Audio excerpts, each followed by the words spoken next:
Hi guys, this is Maddy. Today I'm going to tell you a story called The House That Whispers.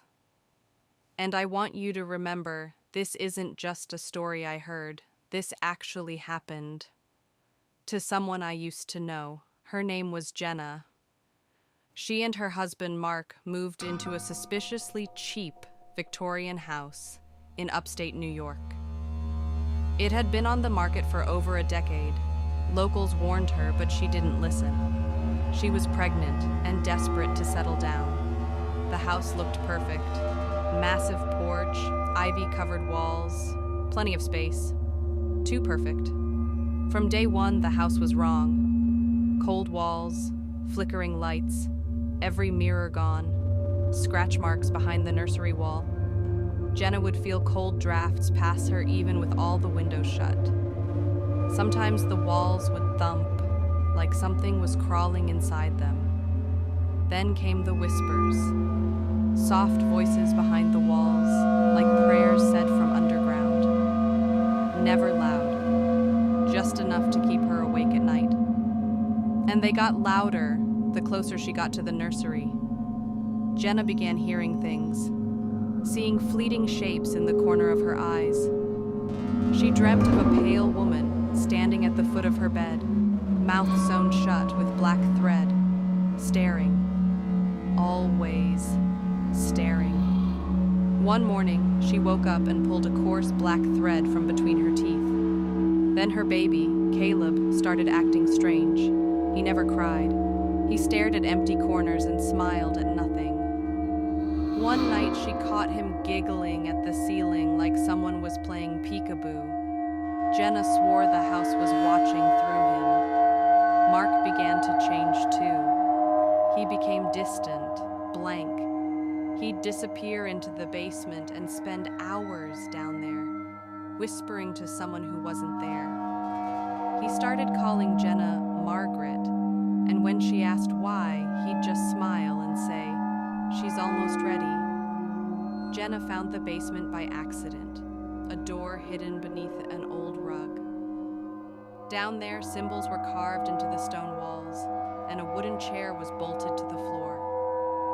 Threads, black, burnt-looking, were tied to the arms of the chair. The air smelled like old blood and wet earth. In the attic, she discovered a photo album hidden behind a loose board. It was full of old photographs of the house. Each photo showed a different family who had lived there, but the parents' faces never changed. Same blank expressions, same hollow eyes, across decades. On the back of one photo, it read, "The house does not want to be empty." She tried to run, packed bags, grabbed the baby, tried the front door.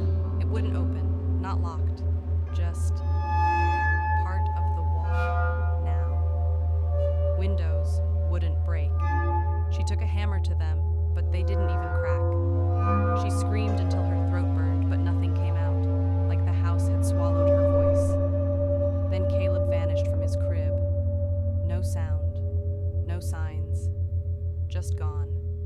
She found him in the attic, lying calmly inside a ritual circle made of ash, thread, and what looked like baby teeth. The mobile above him spun slowly, playing a lullaby she had never heard before. Mark appeared behind her, but it wasn't Mark anymore. His mouth was sewn shut, his eyes empty. And when he spoke, it was with 100 voices screaming over each other. Choose.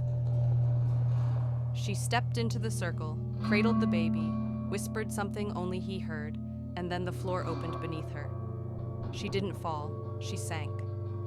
The next day, she walked into a police station, alone, pale, silent. She didn't say a word, and then she vanished.